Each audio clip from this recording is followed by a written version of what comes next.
in yaro kooban waxaanu dul maraynaa Hobyo iyo dagaaladii daraawiishta. Halkan waxa weeye magaalada Hobyo waxaad arkaysaan waxa weeye ciidanka Ingiriiska oo markaa uu signal siinayo nin saaran doon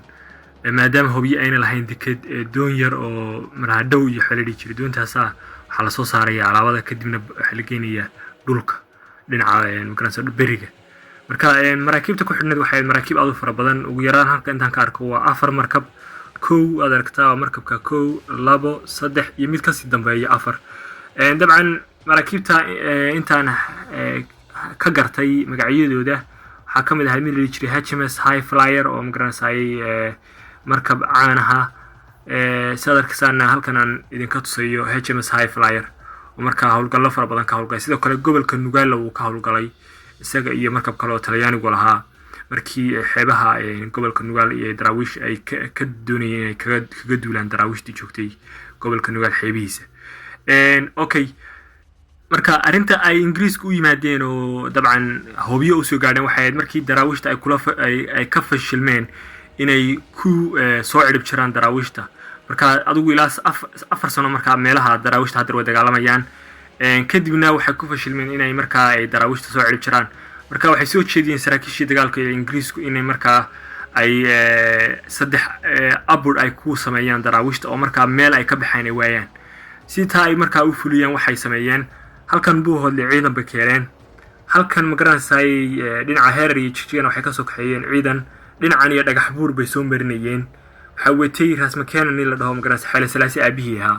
ayaa marka duqa magaalada Heerar ahaa marka isagana ciidanka watay kadibna dhinaca Doolo bay ka soo gelinayeen ay sheegay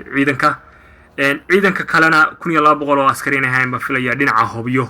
oo bay keenayeen waa ciidanka labaad marka saddexda ciidan oo mid berbera ka soo baxayo buuhoodle la keenayo oo dhinaca buuhoodle maraya mid xagga iyo Heerar ka soo baxayo marka dhinacan ay sheegay dhagax buur ka soo wareegaya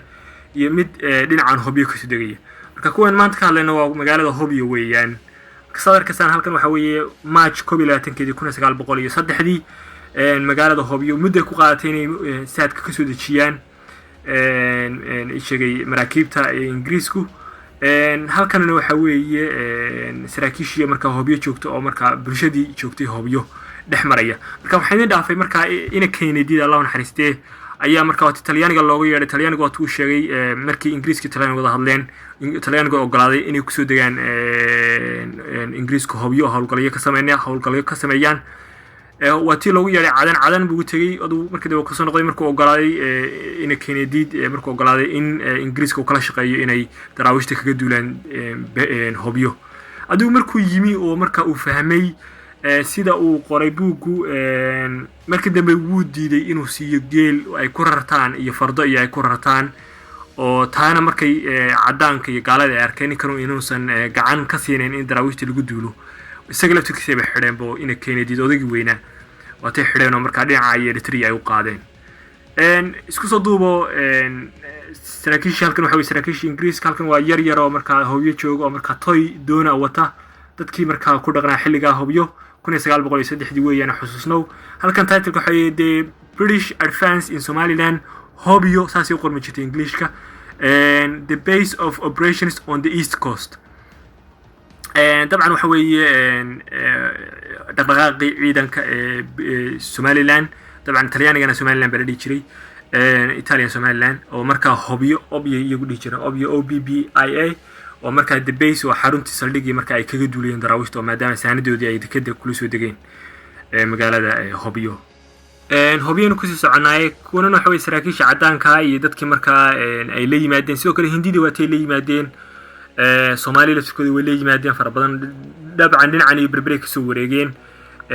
sidoo kale nimankii Sangaruuga ahaa waatay kala yimaadeen wadamo fara badan ilaa iyo Zambia waatay ka keenay South Africa ilaa Suudaan xaggana waxa weeye marka qalcadii Hobyo marka uu haystay odaygu intaan la xidhin uu ka talinayay suldaanka Kennedy ina Kennedy marka xaggana waxa weeye laashashkii yaraa marka doonta laga soo dad gureynayay haddana ku darso oo aan ka dhex galay magaaladan waa tii loo baahnaa agab fara badan waa tii loo baahnaa geel lagu raro waxa laga keenay wadanka isku dhigi jiray Hindiya iyo Pakistan intaan la kala goyn wadankaas ayaa waxa laga soo dad guriyay geel fara badan dabcan geela marka in geelan waxa laga soo dejiyay berbera laakiin si berbera waa in laga qaaday iyo ka laga qaaday inuu Karachi laga keenayo ka Soomaalida inuu kala garanayo la kulba geel ba markaa berbera laga qaaday oo Hobyo la geeyay saanada Ingiriiska loogu raro oo markaa dhinaca mudug loogu duulo iyo xudeeyo dagaalkii beerdhiga marka dagaalka geeli saanada sheegay Ingiriisku kaga qaadan lahaa Hobyo oo la aadi lahaa dhinaca iyo dhankii magarasa xudeeyo beerdhiga oo dagaal ka dhacay ma kala hubo inuu geeli Soomaalida ahaa uu kula soo degay berbera mise waxa geeli berbera laga soo dejiyay marka Karachi laga keenay oo dib looga soo qaaday berbera oo marka lagu wareejiyay Hobyo labada ma kala kolba ku ahaadaba geela marka berbera waa laga raray oo marka waxa la geeyay Hobyo laga dejiyay isagoo berbera laga raray sawaradii wanahay hadar waan haylaakise kan waxa weeye kii Karachi laga keenay oo marka berbera laga soo dejinay isagoo berbera laga soo dejinayna waa kan وكان سيقول بالبلد اللي جسد الشيء وسيل جيلا كراچي كلام مقالة كراچي هذا هو باكستان بكتالا ومركا وجيلي كراچي وجيلي باكستان تا ومركا بالبلد إنجليزكو كلا سود جيسو مركا دراوش تشوفتي قبل كسول يو سناج ويو تقدر ومركا وجودولو أنو سي وضعنا مركا هل كانوا حوي عيد مدي إنجليزكا يو وحي هركعي مركا هو انتي سو وتي ومركا كوسودات قرينا أقبكي هل كانوا حوي saanadii raashinkii iyo wixii ilaa iyo dhowr bilood 10 bilood miyaa wixii loogu tala galay ay markaa ka soo daabulayeen maraakiibtii faraha badnayd ee joogtay badda Hobyo taagnayd dabcan muddo ku qaadatay inay agabkaas oo dhan keenaan adigu ilaa dhowr bilood way joogeen oo maraakiibtu way taagnaayeen ilaa 3 bilood muddo kadibna waa xagga iyo markaa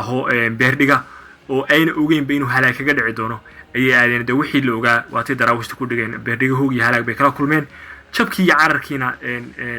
ciidanku waxay aadeen xagga iyo buuhoodle watay oo carareen oo marka buuhoodle watay ku xanaanayeen saraakiishii kaga dhaawacantay beerdhiga intii la dilayna magaranaysa ay waraabaha ayaa looga cararay intay maraakiibta taagnayd Hobyo dabcan de warqada iyo isgaarsiin iyo xal kala dilay marka kan waxa weeye mid dekada ka qaadiyay boostejooyin iyo magaranaysa saraakiish ay u qorayeen oo maraakiibta la saarayay maraakiibta qayb ba marka cadan u noqonayay markaasay u geeyaan boostejooyinkan iyo waraaqahan saraakiishu ay dirayaan marka halkan waxa weeye magaalada Hobyo waraaqo fara badan oo laga qaadayo oo marka maraakiibta la saarayo sida note-ku uu noo sheegayo oo marka xilli waliba ay dhaheen ay baddu kacsan tahay oo ay ciidamada Ingiriiska qayb ka baqeen badda laash la koraan haddana adigu way aakhirkii kuwa u bareeray dabcan waxay jirtay marka Hindidii iyo Soomaalidii marka Ingiriisku gumaysan jiray oo waxaa jiray dad maskaxiyan loo qabsaday mar walba gaalka dibad joog jiray marka Hindidii iyo Soomaalidii waa dadkii aad gaalada u daba joog jiray oo marka wadamo fara badan uga dagaalamay oo aan u yeero liibanayaashii lagu liibaanay madowga Hindida Soomaalida dabcan naftirkoodu waa dadkii Ingiriiska aad u jeclaabay haayeen marka dabcan dadkii gumaysan jiray oo dhinaca dekadaha badanka uu ka keenay isla Hobyo ku jirnaa halkan saan idin sheegay waxa weeye hubkii iyo saanadii iyo raashinkii iyo wixii uu kala hagayay magaranaysa uu rasaynayo dabcan kuna uu ku ilaalinayay Soomaalidii marka uu la soo degay oo marka isaga la shaqeynayay oo marka iyaguna u xamaalay waa kan nimankii cadaanka ah iyaguna waa kuwan dadkii madowga ah ee Singaruuriga ah iyaguna waa kuwan marka waxaan waa wixii uu magaranayay wali processka ku jira soo dejinta saadarkaysan tigaga dhacay oo ka gargaarsiinaya 10 daqiiqan haystaa weeyaan halkan waxa weeye waa fardihii bay saareen oo marka waxay doonayeen inay ka guuraan Hobyo oo markii dambe weeyaan farda fara badan iyo baqala iyo saadarkasan iyo dameero iyo xagga u taagan oo marka waxay doonayeen inay ka raraan oo marka xagga iyo daraawish meeshii joogtay uga gudbaan dabcan amarkii ilaahay xataa fardihii baa diiday rarkoodii fardihii oo wada tuureen rarkii mooji sababtu waxay tahay fardihii baa ka diiday sida marka maqaalka ku qoran oo fardihii baa tuuraya dabcan fardahaasi waxay garteen oo diideen baa dad Soomaaliyeed ay yeelaan waxa arkaysa dad Soomaaliyeed oo Ingiriis dekada ku sida haddana fardihii oo xoolo oo ahaa bahaayinha ayaa Ingiriis reeyay markan diiday waa cajaayib mar kale waa kumanaan ciidamadii marka dabcan la ogow 2200 buu leeyahay Hobyo oo askari waa kumanaan ciidan ah oo marka rogaya saanadii ay sheegay ay kula dagaalameen lahayn daraawishta dabcan haddana xusno waxan iyo saanadan iyo hubkan iyo rasaastan lala soo degayo waa rasaas lagu leeyahay dad Soomaaliyeed kuwa dejinayana waa kuwa Soomaaliyeed yani way kamid yihiin oo dadka Hindida iyo Singaruuriga iyo yamyamka iyo qadaadweynka ayay kamid ahaayeen rasaasta u rogaya amba u qaadaya oo saadarkasan korka iyo dhakada ugu sida dabcan saraakiisha Ingiriisku way fadhiyaan iyagu mar walba aad aragtid way iska fadhiyaan oo iska baashaalayaan iyagu maadaama ay yihiin dad cadaan oo dadka Negroska iyo kuwa kale adoonta ayaa lagu xamaaliyay waska ayaan daro intaasan ku soo koobaya maanta